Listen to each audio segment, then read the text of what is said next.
This morning, I'd like to start by offering you a smattering of recent headlines. From politics, a candid and prophetic interview with a politician.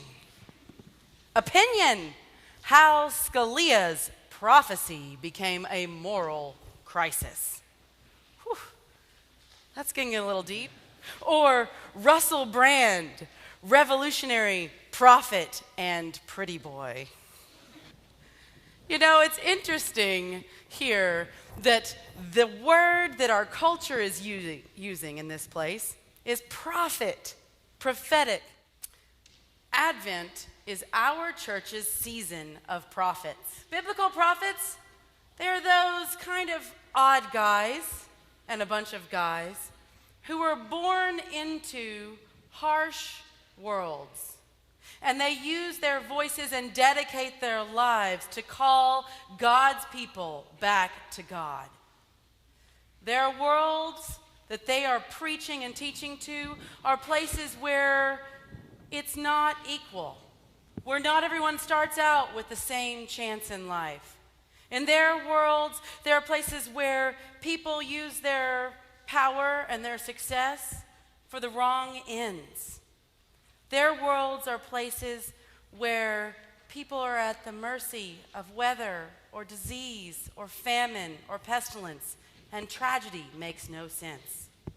And so the biblical prophets give a message of hope, calling people back to life when they're in a difficult world that feels filled with despair or hopelessness. Does any of that sound familiar to you?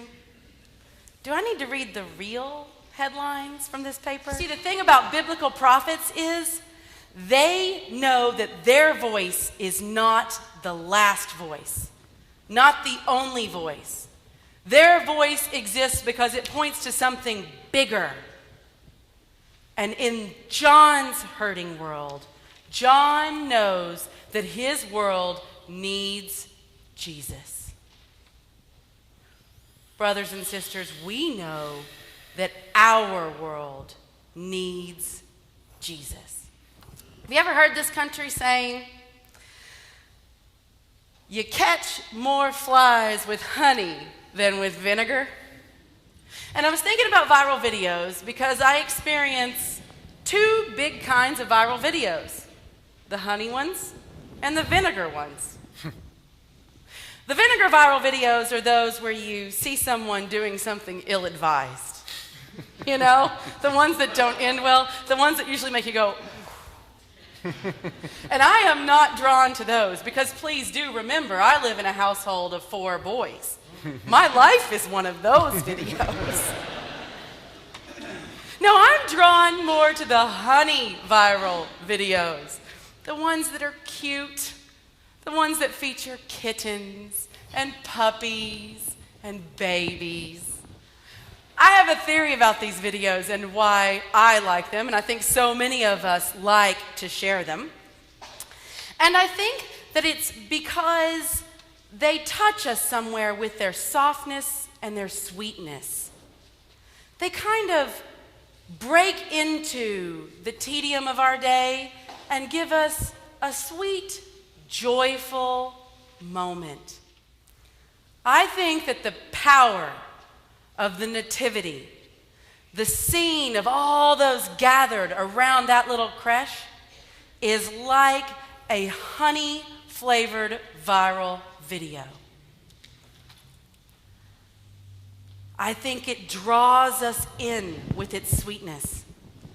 And I think it's important because God chose, when it came time to speak into that world and banish the darkness and bring in the light, God didn't choose to be a harping prophet.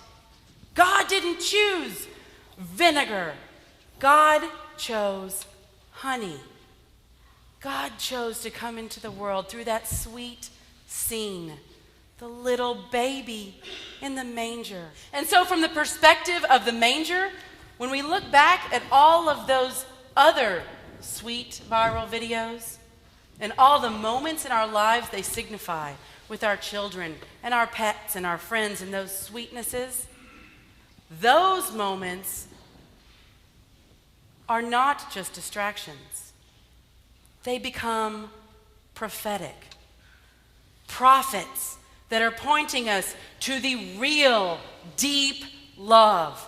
The truth that God loved us so much that he became like us by becoming a baby and coming into this world. And in Advent, that is where we, as people of faith, begin. Amen.